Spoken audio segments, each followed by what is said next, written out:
Hi everyone, I hope you're doing well and making a success of what I really think is some kind of renaissance for day traders right now. I'm previewing the week ahead and specifically I'm taking a look at gold and whether the so-called death cross, that's when the 50-day moving average crosses below the 200-day moving average, means the gold price is set to fall further. And of course, I'll also be running down this week's economic calendar.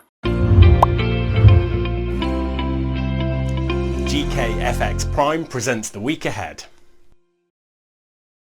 Let's take a look at the gold dollar symbol on the MT4 trading platform. I've highlighted the death cross with an orange circle, and you can see the 50-day moving average has nearly crossed below the 200-day. No strategy is perfect, but according to the textbooks, this is a bearish sign for gold. By the way, if you're getting some use from this video for your trading, please click that like button and the YouTube algorithm will make sure more people see it and we can keep making them. Right, let's run through the economic calendar quickly and then I'll talk more about gold. First up, on Monday there is Swiss unemployment and German industrial production, which likely slipped back slightly in December. Tuesday we have China trade balance data. Remember, this follows the record surplus reported last month. Wednesday is China CPI, German CPI and US CPI, as well as a speech from BOE Governor Bailey. Later in the week, a number of markets will close for the Lunar New Year.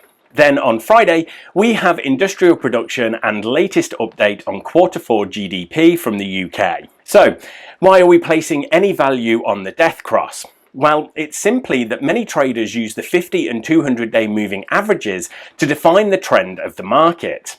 The fact that the 50-day MA is pointing down represents the downtrend we've had in gold in the past few months. The 50 DMA crossing below the longer-term 200 DMA is a sign that the shorter-term weaknesses could last a lot longer. Then, if ever the 200-day moving average starts pointing down, we can define it as a bear market for gold. I should note, at the time of recording, the cross hasn't quite happened, but unless there is a sudden surge in the price, it looks imminent. A golden cross, when the 50-day moving average crosses over the 200-day, happened back on January the 22nd of 2019, basically 2 years ago. The last death cross happened on June 25th in 2018, so on that occurrence it was 7 months between the death cross and the golden cross. If history were to repeat itself, the next bullish golden cross in gold would happen in September this year. And what's the fundamental story?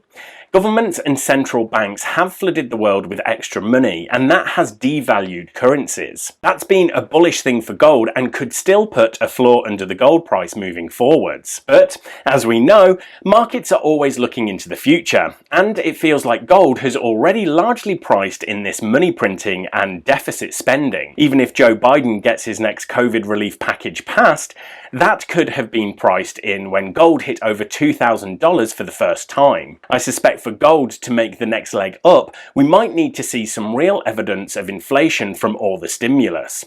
That's probably once vaccines have been rolled out and the global economy recovers further in 2021. The other thing to look at is the dollar. If the dollar decline resumes, that's bullish for gold. But if USD has really bottomed, that's bearish for gold. Right, thanks everyone, good luck trading this week and make sure to subscribe to our channel so you don't miss next week's video.